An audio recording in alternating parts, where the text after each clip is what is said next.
So you've done a number of these now. So I know, right? How do you become a part of this project? How did that happen? Well, it isn't so much that this project came up and I scrambled onto it. It was that Butch and I have been making these for a while, and so this was just the next movie in the series, and I don't think he had the energy to fire me. And a lot of things that we planned early on just kind of came to fruition in this movie. So as far as helping produce this, were there any challenges that you faced bringing this one to life, or anything that you wish could have made it that didn't?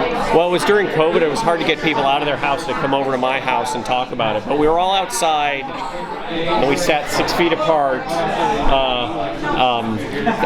I think the challenges are that this movie, the challenges I think are way more on the production aspect than on the writing aspect, because my writers each wrote a little section, and I kind of cobbled them together, and but then you hand it over to the poor animators and said, every shot here is in the Old West.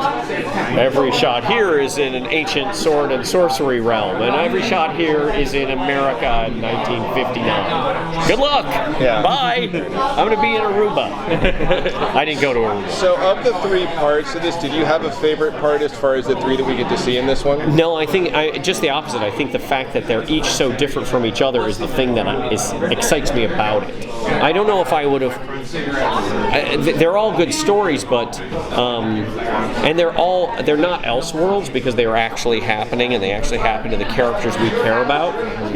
But the fun of it is the leap from realm to realm, and then to get those characters together and working together. Well, thank you very much. No, you're welcome. And honor you meet you, seriously. So my question is, obviously, people who come into the DC universe, this is a franchise with a long storied history. Yeah. What was the first DC thing that really hooked you? Was it a comic, a movie, a show? Wow, you know what? I mean, I always watched reruns of the Adam West Batman, and then those were an easy segue into Super Friends. Yeah. And that's around then those Mego action figures started coming out, and my grandma would buy me those, so that was a good reason to go to her house. They're all gone. My parents kept my biology homework and threw out the Mego action figures. They're probably worth a fortune now. Yeah. My biology homework is worth nothing. I put it on eBay and got not one bid.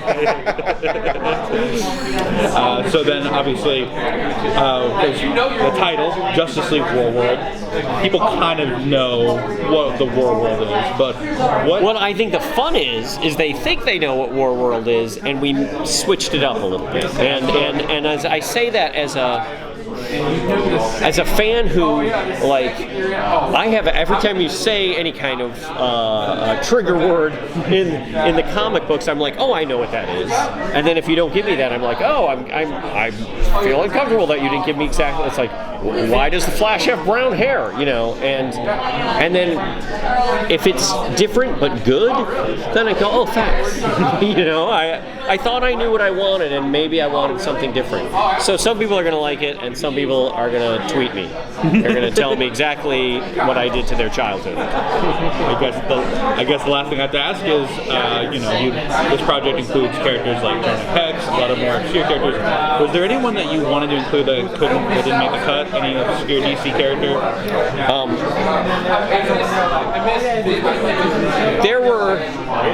There were more sword and sorcery characters and more Western characters that I wouldn't be surprised if you look in the background. They're there, but they don't have a line. But we try to jam in as many as possible. Like when we did Legion, at the end, all those Legionnaires come back, and they, we only have so much budget for actors, and so a lot of Legionnaires came back and just kind of waved, but you pick them out. They all need to be there. And so this is a little bit like that.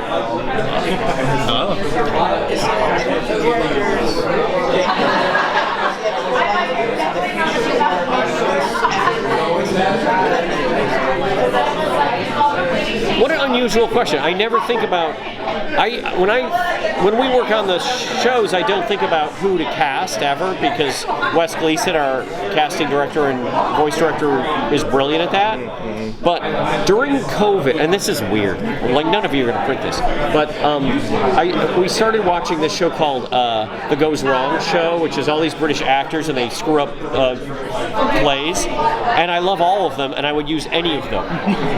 So maybe they will contact me after seeing their name, and we can cast them in something in the future, because I think for my family they saved our lives.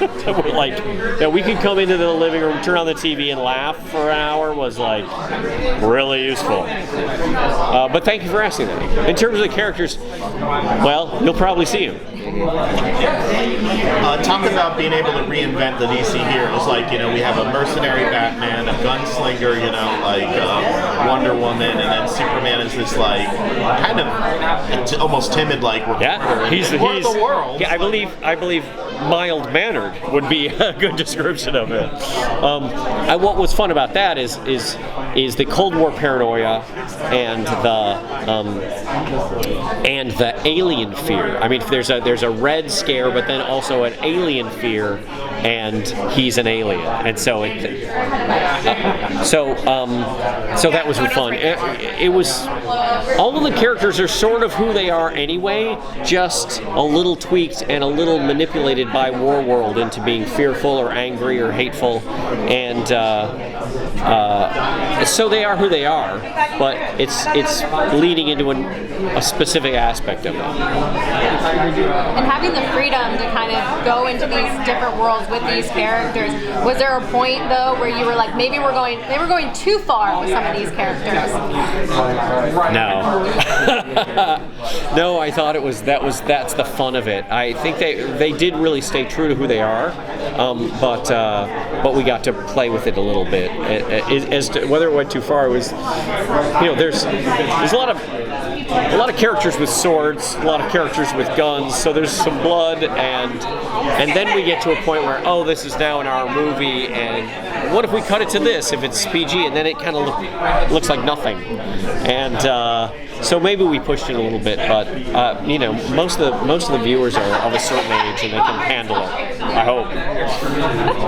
I hope you guys like the movie. I'm looking forward to it. I've liked most ones I've seen. Thank you. Like, even though it was a little different, Doom That Came to Gotham was pretty amazing. I loved it.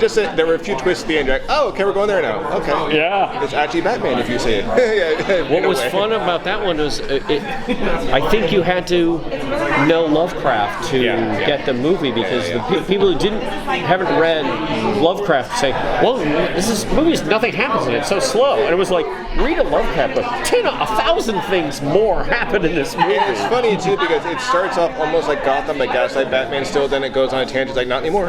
Yeah. In a way. Yeah. I thought that was kind of cool. Yeah, it was really fun. It's a great job. Most of these animated ones, I haven't really seen a bad one since. Well, he's going to name one I wrote. I know it. Well, no.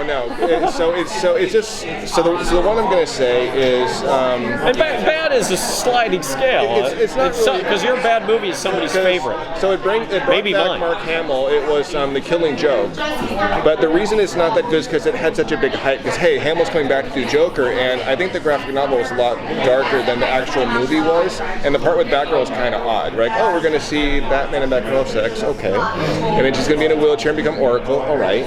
So it's kind of like Black Adam. Like the hype is really high. The movie didn't match the hype. I don't have that much to speak about that movie, other than and if the fandom had a certain reaction to it, but it made a lot of money. So True. I don't know. At the end of the day, That's true. Any word on Young Justice?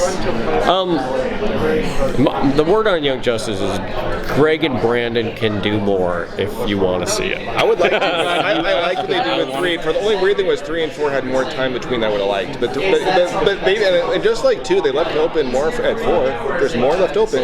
Yeah, no, there's no question. I want to say they probably eventually will, just because with Max now, Max seems to like stuff, and for all we, just hopefully if we get more, we get it sooner than later. Because it took a minute between 2 and 3 and 4. That's so I hope it's not that long a minute. Animation takes a long time. It's pretty glacial. Thank you for doing it. Thank you so much. No, thank you. Thanks, everybody.